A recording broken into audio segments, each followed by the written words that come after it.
इंदौर की समाज सेविका श्रीमती नीतू डामोर उन चंद लोगों में शामिल है जो निस्वार्थ भाव से समाज में सकारात्मक बदलाव की अलग जगा रही है। उनका मानना है कि यदि आपके प्रयास से किसी एक व्यक्ति की जिंदगी बेहतर हो जाए तो वही असली समाज सेवा है। यही सोच को लेकर वह सर्वकारेषु वेलफेयर सोसाइटी के माध्यम से कई वर्षों से समाज के वंचित वर्ग के बीच काम कर रही है।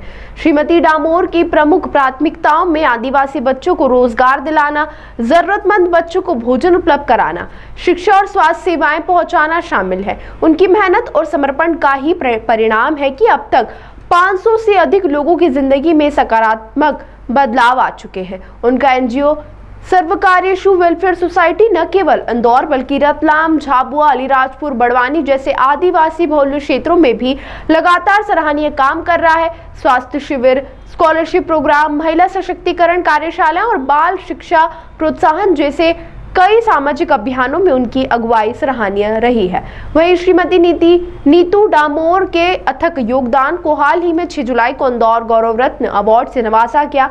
इससे पहले भी उन्हें समाज सेवा के क्षेत्र में एमपी राइजिंग स्टार अवार्ड 2024, राष्ट्रीय नारी शक्ति संघ द्वारा प्रशंसा पत्र और सशक्त नारी शिखर सम्मेलन सम्मान जैसे कई पुरस्कारों से सम्मानित किया जा चुका है। उनकी सादगी, समर्पण और सेवा की भावना आज इंदौर ही नहीं बल्कि पूरे मध्य प्रदेश में प्रेरणा का स्रोत बन गई है। वे मानती हैं कि समाज सेवा केवल काम नहीं, एक जिम्मेदारी है जिसे पूरी ईमानदारी और संवेदनशीलता के साथ निभाना चाहिए।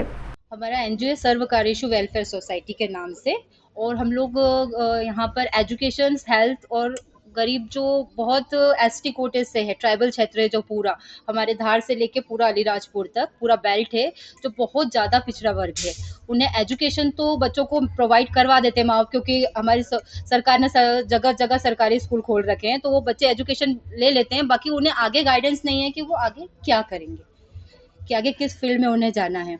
उसके लिए मैं उन्हें वो प्रोवाइड करवाती हूँ गाइडेंस कि वो कैसे अपनी एजुकेशन बढ़ाएं या अपनी प्लेसमेंट कहाँ लेंगे। और अलग अलग काम है हमारे एनजीओ से रिलेटेड। हम लोग हेल्थ के लिए बहुत कैंसर अवेयरनेस पे हम लोग बहुत ध्यान देते हैं।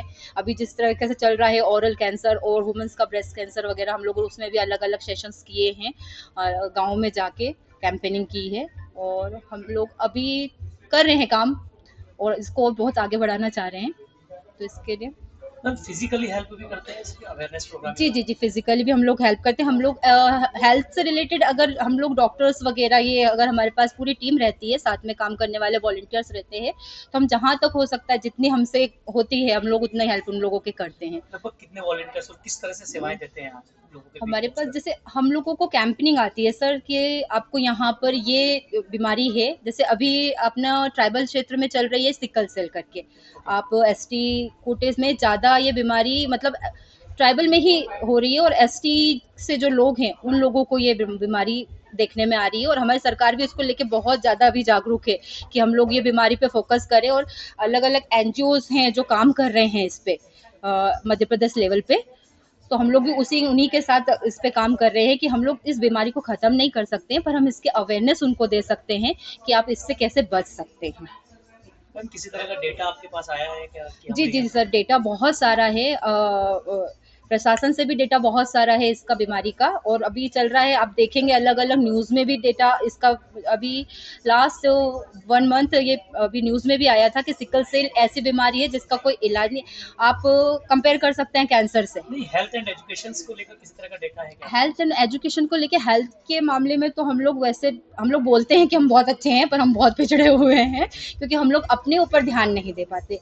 बेसिकली वुमेन्स ले लीजिए आप, वो पूरा फैमिली वगैरह सबको देखती हैं, वो पर वो खुद पे ध्यान नहीं देती। तो हम लोग ये चाहते हैं कि वो खुद आगे आएँ, खुद कुछ अपने लिए करें, अपने लिए अपनी हेल्थ पे ध्यान दें, तो वो अपना परिवार संभाल सकेंगी।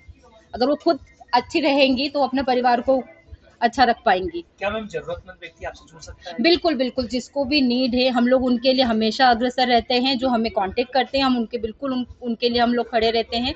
जहाँ भी हमें बुलाया जाता है वहाँ बिल्कुल हमारी टीम के साथ पहुँच जाते हैं कि हमें यहाँ काम करना है। बस्ती हुई, अभी आप ले लीजिए, हम लास्ट निरंजनपुर बस्ती है जो वहाँ बहुत सारे बच्चे हैं, हम उनको साक्षरता जो गवर्नमेंट की चल रही है राज्य साक्षरता मिशन, हम उस जरिए उनको अभी एजुकेशन दे रहे हैं बस्तियों में जाके। हमारे वॉलंटियर खुद जाके उन्हें संडे एजुकेशन प्रोवाइड करते हैं।